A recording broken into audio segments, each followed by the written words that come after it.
A couple of months ago, we released our game Stacklands. Stacklands is a village builder where you stack cards to collect food, build structures, and fight creatures.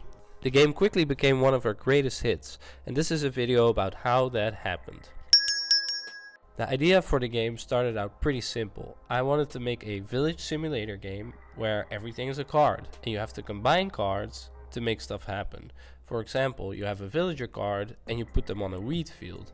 Then once they start working on the wheat field, you get wheat. Then you put the wheat on the windmill, then you get flour, then you make bread, then you make a whole civilization, and so on. I started working on some mock-ups to see how it would work and how it could look. After I was satisfied with the mock-ups, I started working on a basic prototype, which basically was just the villager on a wheat field. When I showcased this super basic prototype to the rest of the team, everybody was already quite excited. There were a lot of possible ideas already for the game. I worked on the prototype for a bit, but I quickly got stuck on the design. I wasn't sure how you would get new cards, I wasn't sure how you would progress in the game. There were basically a bunch of unanswered questions. So I sat down with Timon. He came up with a brilliant idea. That is, you could sell cards that you have, then you get coins for that, and using those coins, you would buy booster packs that could contain new cards. So you would never have a situation where none of your cards could do anything and you're basically stuck. So after making this, the game already had a bunch of fun mechanics, but it was still super rough. The game had to be finished in about 3 weeks so we could release it for our Patreon, and I didn't feel like I had enough time. So I put the game on the shelf for a couple months and made something small for the Patreon instead. I was a bit scared to start working on it again. I didn't want to waste the idea by making a bad game. I really wanted it to become good, so I waited as long as possible before working on it again, because having a mindset of trying to make a good game is just really overwhelming. You're just gonna second guess every decision you make. It's way better to start working on something and decide if it's good or bad after you've made it, because then you don't have to constantly think, is this gonna be good? So Timon encouraged me to start working on it again. Just keep going, don't think too much about trying to make a good game, just make something.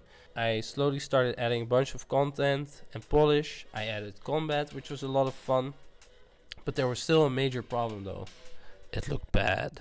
Even if the gameplay was going to be fun, nobody was going to play a game that looks like this. So I started thinking I could either spend a bunch of time trying to make the game look pretty and make it look like a 6 out of 10 at best, or I could ask someone to help me out. And I had the perfect candidate, Lisa. Lisa is a good friend of ours, and she helped me out on one of my previous games called WordWeb, where she drew a bunch of the icons. So I took one of her icons from WordWeb and I put it on one of the cards, and I was like, yep, that looks good, I want that. So I approached her and she was really excited, so that was awesome, and she was able to help me out. At first I was just gonna ask her to help out with the icons, but she did a lot of the art for the game. She drew a bunch of awesome background art that really took the game to its next level.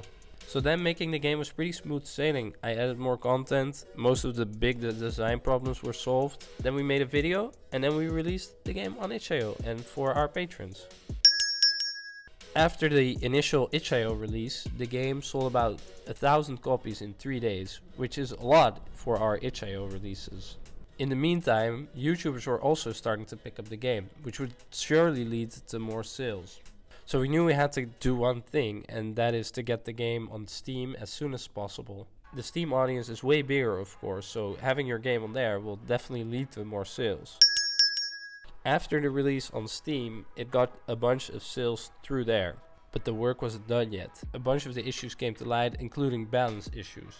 So I started patching, and I pushed out a bunch of patches. I also added some new stuff like peaceful mode, a long moon mode, and some new cards. Gamers were loving it. I was free at last, but then I realized something.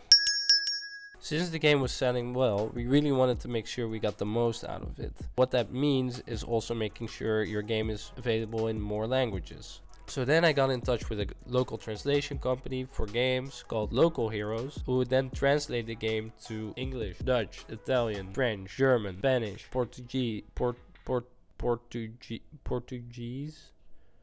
Never heard of that language. Polish, Chinese, simplified and traditional, there's 2 of them. Japanese, Korean. It definitely increased our sales in all those countries. Especially Chinese was really important.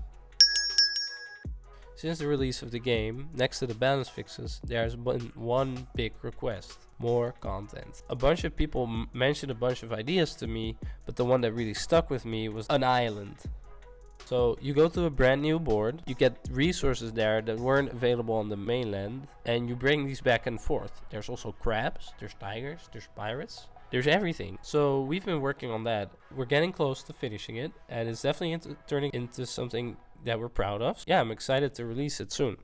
Thanks a lot for watching. Make sure to comment, like, subscribe, click the bell, follow me on Twitter because I have the least followers of Sokpop. And then we'll catch you later. Bye.